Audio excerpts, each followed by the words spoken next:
Hi, how are you?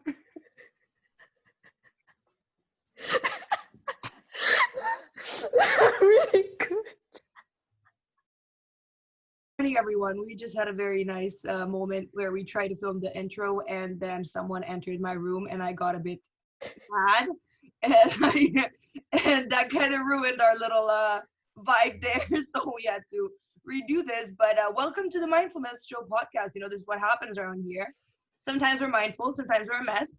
And this morning, I was definitely a little bit of a mess because I woke up at 8:40 when we had to film at 9. So yeah, here we are. But we're showing up anyways, right, Marina? Yes, it's all about consistency. It's something that I love to say, it's always showing up, just, keep going. You never know when you're going to see the results. It's believing you're going to see results. Woo!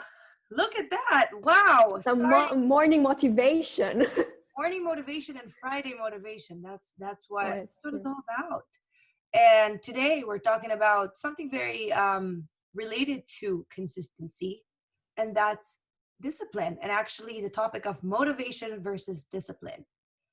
And I've been talking about it a lot on my Instagram actually, and someone sent me this video about motivation versus discipline yesterday. So I think this has been brewing around for a lot of time now, so maybe it's about time we discuss it, right? Yes, I think we should. And I think before we start diving into this episode, we should make it clear that there's no such thing as motivation per se. It's more about, I would say, discipline, being organized. I don't know. What do you think? Well, I think motivation does exist, but motivation is always temporary, right? Motivation is what gets us started, right? So let's say motivation, for example, exists when we do our New Year's resolutions and our goals, right? So we wrote our goals, and then on the 1st of January, well, maybe on the 1st of January, we're a bit hangover. So on the 2nd of January, we are like, okay, we're motivated and we're going to start with our goals. And then we go to the gym and we start an agenda. We're going to talk about organization a little bit later. We start an agenda. We start being nicer to people. I should take that lesson. We start being nicer to people. We go sign up for the class that we wanted to sign up for. You know what I mean? Yeah, so we start doing these things out of that little drive, that motivation. And then we go to the gym and we're, going hard and lifting and running and everything. And the next day we're a little bit sore. So we're like, you know what? That was great, but not for me. Pass. I'm not going to go back. And that's what the majority of people do. Then what elevates you from just the burst of motivation to discipline is saying, you know what, I know I'm sore, but the only way I'm going to build that muscle and the only way I'm going to build my resistance is by going again and by continuing to go even if I'm not in the mood, because guess what, you're not going to be in the mood 99% of the time, 99.9% of the time, because we're all very busy people. We all have a lot of stuff going on, but if we really want to achieve our goals and the things that we set for ourselves, we got to do it anyway. I think that's what discipline is. Not being in the mood and doing it anyway. What do you think? No, I agree with what you said. And I found myself so many times, I was like, okay, I'm getting motivated this week, and then I'm going to do this and that, and I'm going to wake up early. And then, when my alarm hits, like, I don't know, 7:30 a.m., I'm just like, I'll start tomorrow, and I think this is something that we're always saying, like, tomorrow, like, I'll do it tomorrow. So we postpone it, even though maybe inside we're actually motivated somehow to do it, but we don't feel like doing, like you said. And I think that's where discipline and organization comes in. The moment we're disciplined, we're not we're doing it either way, whatever it is, we're doing it. I mean, whatever it is, but it's something that I need to work on, because I'm currently trying to be a bit more disciplined than I was before. I think we all are. And you know what? I learned this from my mom, and sometimes it gets a bit annoying because she doesn't allow herself to get too excited or too upset. So when something great happens, like, she'll be happy, but she won't be like jumping around, like, or when there's a new opportunity, she won't be like extremely excited beyond compare. And also when there's something not that great happening, she'll be very calm. She'll be like, okay, how do we sort it? Where's the solution? I don't care. Like, I'm not that phased.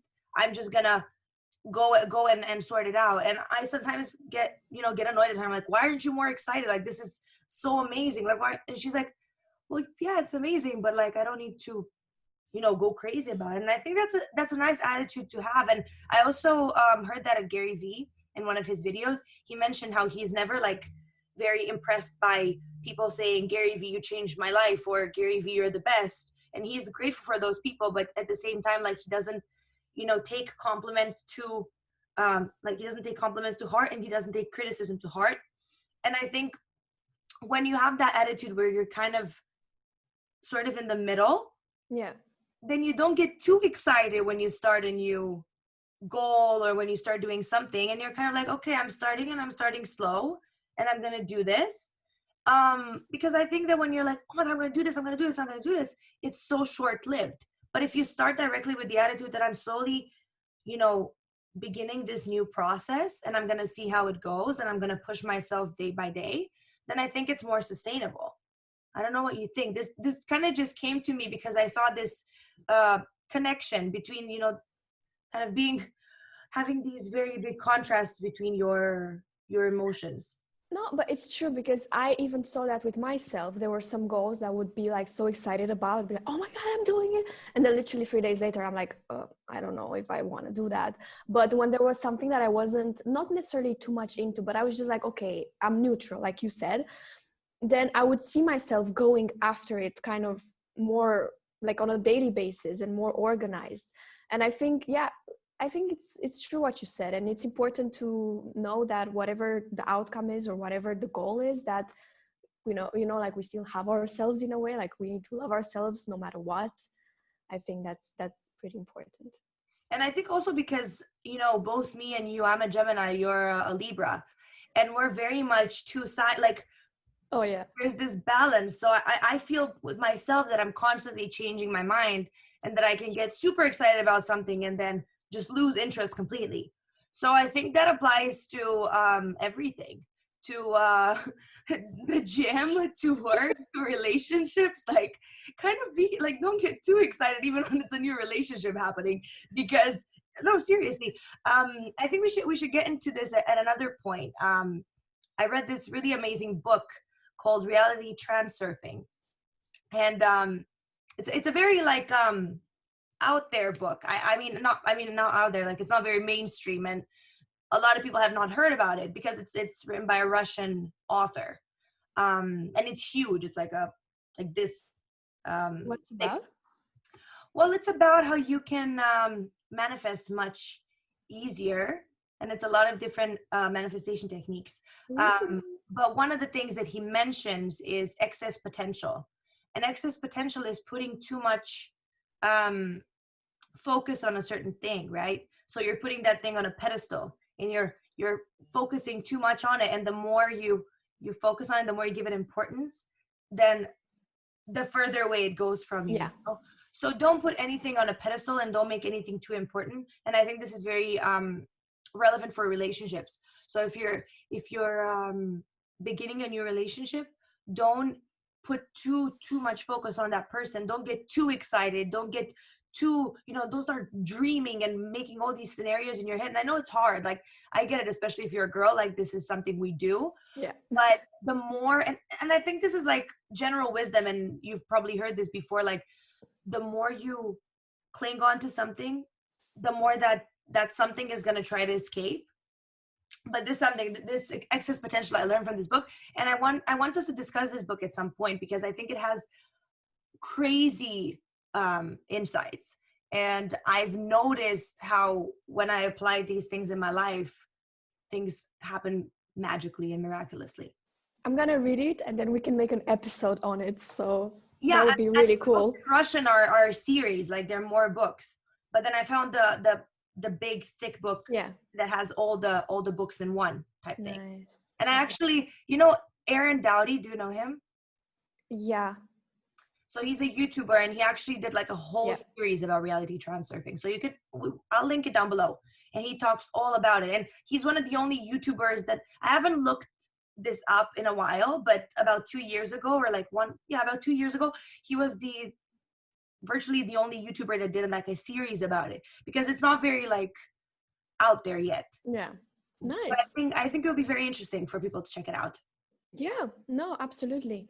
I think, anyways, like you said, with letting go, I think this is one of the, like law of attraction, like universal laws, let's say, that you need to let it go. And it's funny because even me, without necessarily consciously manifesting something like my coffee machine, like I said in a previous episode, I let it go. I didn't put that much importance into it. And that's when things come easier. And you're also like, there's a quote, I think it's by Oscar Wilde, but if it's not, then don't come at me. But I think it's like, like the root of heartache is expectations. And I think that it's true, because when we expect so much, we put so many expectations into a person, a relationship, a situation, and then we don't see the result, it's going to disappoint us so much. And I think this is the same with like New Year's resolutions. And, like it's kind of the same when we expect so much and we don't get nothing or a small percentage in return, then we feel like then what am I doing this, like I shouldn't do it anymore, and then everything kind of fades, like all the motivation and all of everything that we actually wanted. So, but talking about motivation, and we said that organization is very important, I think you can tell us more about being organized, Maddie. Yeah, I mean, organization has definitely not been my strong suit for like ever. Ever since I was very, very young, I have been very messy and disorganized. And I don't want to blame it on my zodiac sign, but probably it's something related to that, because Geminis are all over the place, and that's a very well-known fact. Although we kind of have our own little organization technique in our weird brain, but no, I've always been very disorganized and messy. And I think it's also because I'm not very like, I lose focus very easily. So because of that, like it's very hard for me to get organized, and I don't like doing the little things. I like seeing the bigger picture, and I don't like doing the little things. And for me, organization is going and doing the little details, and that like annoys me a lot. But I'm growing up, I'm getting busier and busier, and a girl's got to do what a girl's got to do. I got to get motivated if I want to be a high performing individual. And it worked in high school. It worked in university, being messy and unorganized, but it doesn't work now. And actually last Sunday, my mom sat me down and she was like, listen, if you want to do something in the next year, 2, 3, 5, whatever, and things are going to get more and more, like they're going to get busier and busier, and you're going to have more and more responsibilities, you got to get organized. So let's go back to basics. So I kind of started doing a small step, but for me, it's very important, and I'm very proud of myself. I started working with Google Calendar, and it just changed my life. I should do like a Google Calendar testimonial. It changed my life. No, seriously, it did. So I'm actually so excited. Can I just show you? I showed Marina earlier. I'm just going to show you that I have it on my phone, and I also have it on my laptop. So look at this. Look at this, right? Colors. I already have things organized here, okay, with colors, and I know what each of them is. Oh, here you see more colors. So because of that, I saved so much time, so much energy when I'm talking to someone and I'm trying to book a call. I'm like, give me 1 second, let me check out my schedule. It also makes me sound more professional, right? Other than writing it down on my notes app or writing it down on a paper that I lose after. Like, let me tell you what, before I did this, I had, for example, I had someone I talked to, like a potential client, and then I didn't remember if I talked to her or what I booked or like what hour I booked. So I had to like message her like, hi, how are you? Like to try to find out when we booked a call. So like, it's not, that's not a nice situation to be in. So being more organized literally changed my life. And I'm trying to also plan every day. Like when I wake up, what are my tasks for the day, and then cross them off, and then do that the night before as well. So I'm sure that I'm getting everything done. How about you, Marina? Because you're more organized than I am, but this was a bit of a rant, but I'm very excited. Get Honestly, organized people. It changes your life. Congratulations on your Google Calendar. Like we're all so happy. We're all so happy for you. So that's amazing. For me, it's just, I'm more the traditional type. It's just having a planner. I'm just writing things down. And what I'm usually doing is writing kind of Sunday for the whole week. So every day when I know I'm going to have something, I'm just writing it down. And then when something else pops up, I'm just going to write it down and then kind of cross it out. It's so satisfying. Tell me if it's not satisfying to cross things out. It's fine. It's like, like it's so nice. I love it. So that's why. And I don't really have anything like I don't have anything in my Google Calendar. I wanted to. And then I wrote one thing. I forgot because it was on the web, like the Safari, the Google Chrome app, whatever you call it, on my laptop. So it wasn't on my phone. And then I forgot. And then I was like, well, I don't think Google Calendar works for me. I stay traditional, Well, So, I think you should all, planner. no, but I think we should all find our own system. We're different, and different things are going to work for different people. But we need to get organized. Yes. If we wanna succeed, and listen, I think you can do something without being organized, and I think you can be successful without being organized, of course. But I think it's going to take so much energy, and it's going to make you burn out very, very fast, because your brain can only process so many things. Like, anyways, I read this book called Brain Change. I'm going to link it down below. Very important for everyone to read it, about how right now, like in the society we live in today, our brain is supercharged because it has to switch between so many things. Like, think about it. You're doing a task, right? You're doing some work, and then you get a message on your phone, and then you immediately switch to your phone, and then you go from your phone back to work, and your brain has to adjust and go back to this task, and then you have 5 or 6 or 7 or 20 different pages open, right, on your computer, and then you go and do that, and you do that, and then so our brain is constantly switching and switching and switching. Or you're doing work and you're watching a show at the same time, like, all these things. It's very hard for our brain to process, and we're constantly in this alert mode. So I think that when you get organized, and when you take one task at a time, and this is what I've done with my final project, like, how do you call it, my thesis for uni, when I was in quarantine, I actually made sure that I'm doing one task at a time, and I'm not like switching between it. So if I was writing on one topic, I wouldn't go, because my tendency was to switch between topics and write about this and write about that. So I would focus on one topic and organize my time, so I'm doing like each topic individually.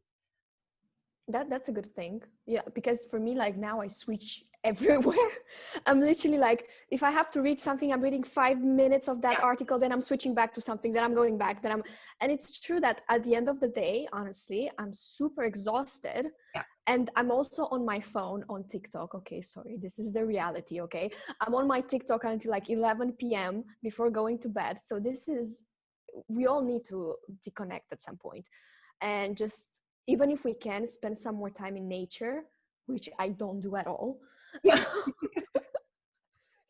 I'm really trying. I did it in the weekend, actually. So I'm happy I did. It changed my energy completely. It recharged me. Even go to the park. I think even the park works. Yeah, or anywhere, even on your balcony, if you cannot go to the park, but just being in the nature, in the air, like breathing the fresh air, it's so good. I should do it more often. Also, disclaimer, sorry for my lightning. The sun is just and also everywhere. Disclaimer, sorry for sounds, voices. Yes, people have not understood that I'm filming something, so they just love screaming in the background.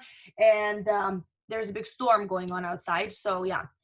Mindful but we keep it real. Mindful mess. We're not going to sugarcoat it. This is what happens around here, and it's okay. We're not always on our A game, but at the end of the day, we're trying to add value, and that's what matters. And we hope that we are adding some value. That's the purpose of this podcast, right? Yeah. And I think, like, there's another quote that I don't know who said it, but it's like, when you change one person, you change the world, or something like this. 100%. That's also my belief. So yeah.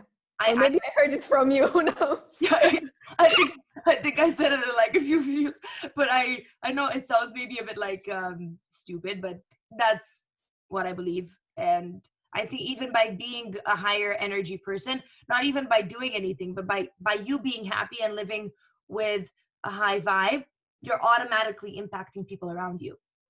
automatically spreading that good vibe to people. But should we go back to motivation versus discipline one more time and tell people how they can actually implement that discipline? Yeah, go ahead. Okay. How do you become more disciplined? As I said, you do it anyway.